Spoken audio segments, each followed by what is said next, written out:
That's what I'm talking about. Wait! Okay, now, from the beginning. Hit it, boys.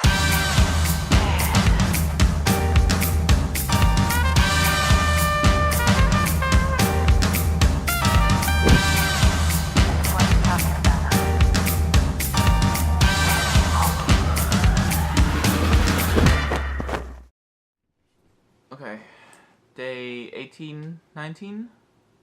19, day 19. It's 6:30 a.m. And the bus is about to come and get us. Today, we're going to North Korea.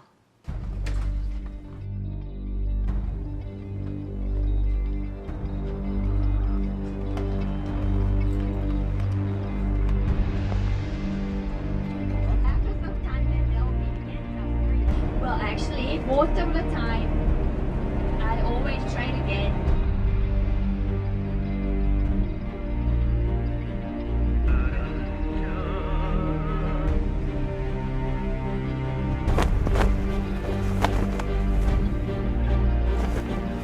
Actually, people, the North Korean people, look at it here. That side.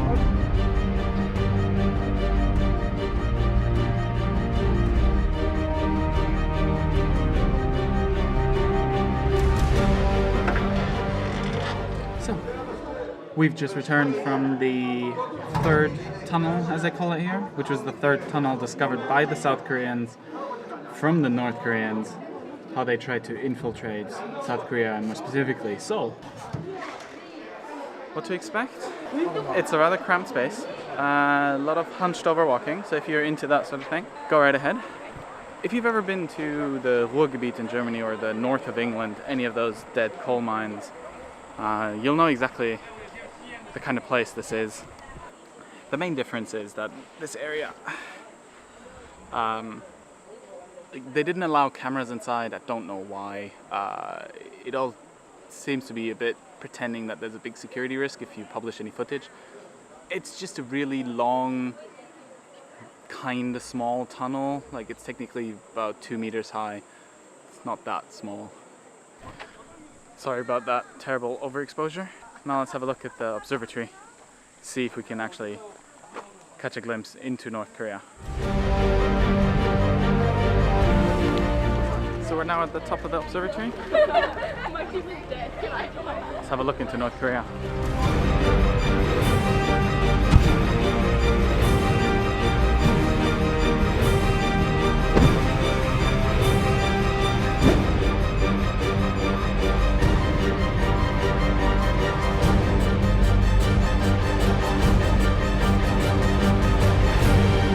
That tower you can see there in the back, that's a tower erected by the North Koreans in order to disrupt radio frequency signals so that no North Koreans can receive any radio signal or television signal coming from South Korea.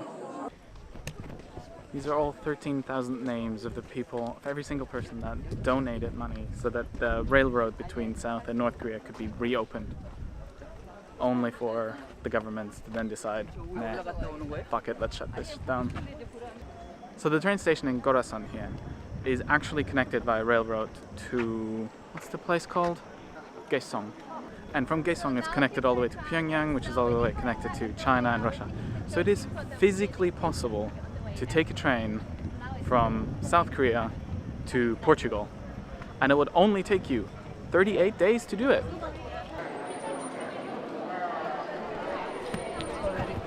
Maybe not today.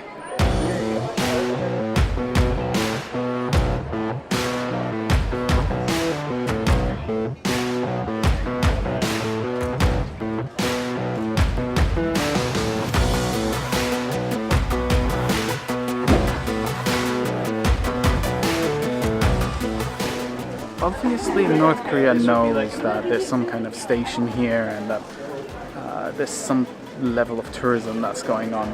But I'm curious, does North Korea know how much money South Korea makes just by having a DMZ? Are they not at all tempted to cash in on this stuff?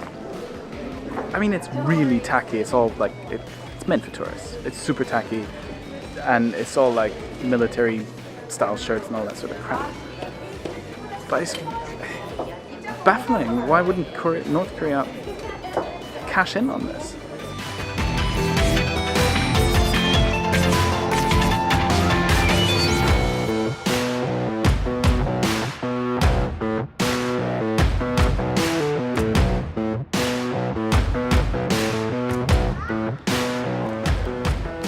So, overall, what did I think about the DMZ tour experience?